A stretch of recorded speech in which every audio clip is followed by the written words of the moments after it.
politics and sociology, divide and conquer, also known as divide and rule, refer to the process of acquiring and retaining power by dividing stronger power concentration into smaller groups that collectively have less power than the one implementing this strategy.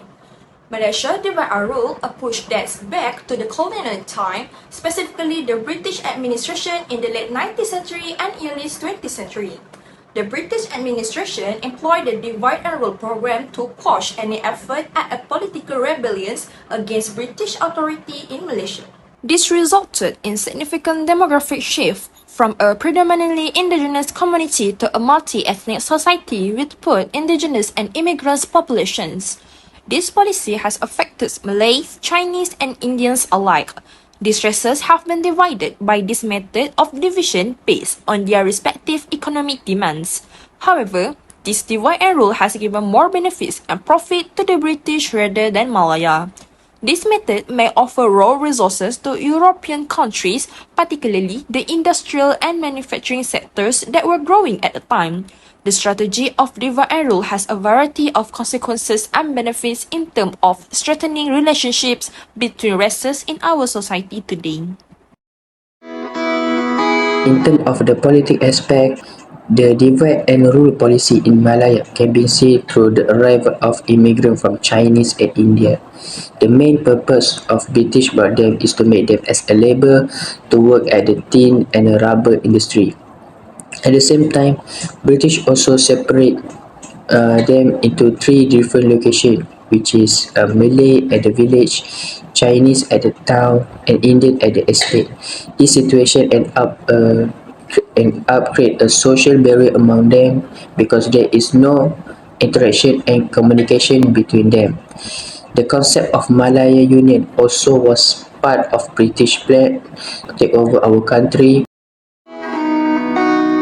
At the end of the 19th century, Malaya produced more than half of the world's tin and also the world's largest producer of natural rubber.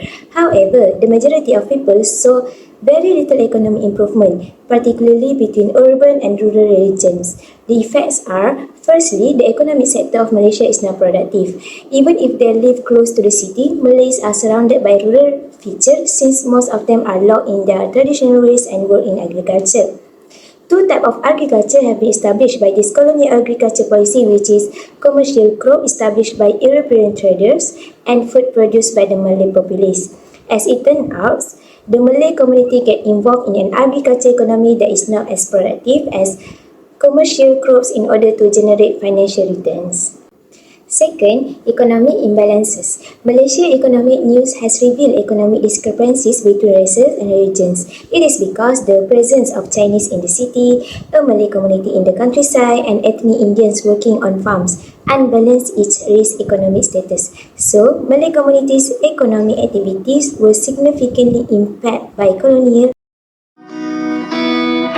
The British strategy of divide and rule had an impact of Malaysia's economic, political, educational, and especially on the social influence of the country itself. In sociology, social is a consequence of human behavior, relationship, institution, structure, and phenomena in which people interact. Malaysia's society has been affected by this strategy in several ways, both positively and negatively. To begin with, the laborers in Malaya have been unable to establish wide-ranging ethnic ties as a result of this regulation. Malay people mostly live in the countryside area as a farmer and fisherman. Meanwhile, Chinese people labor in metropolitan area and mines, whereas Indian, primarily Tamils, work in the field and hold low-ranking position in government service. The presence of the British in Malaya resulted in significant social changes, such as the development of highways across the countryside, the existence of regions, and the establishment of new cities. Furthermore, the participation of various races has resulted in a process of assimilation in Malaysian society. As we can see, while Malaysia has made advances in promoting inclusivity and national unity, the legacy of divide and rule continues to affect whether it gives advantage and disadvantage to its society in Malaysia. The British established the vernacular school intending to rule the society with ease. This is due to the British government's knowledge that illiterate population are easier to control and are unlikely to rebel against. Divide and rule caused the birth of the Razak Report in 1957. Razak Report is the foundation for national education. The three important policy aspects covered in this report are the establishment of a national education system, the recognition of the ultimate goal of making Malaysia the primary medium of instruction, and the implementation of a curriculum aimed at the Malaysian environment. Next, the assistance of the report by Rahman Talib. The Talib report, which was certified under the Education Act of 1961, focused on the objective included in the Razak report and stated that the goals of the present national education systems. And lastly, the preamble to the Education Act of 1961 states that the policy aims to establish an education system capable of meeting the needs of the states and to address the long-term and short-term energy demands of the country's people.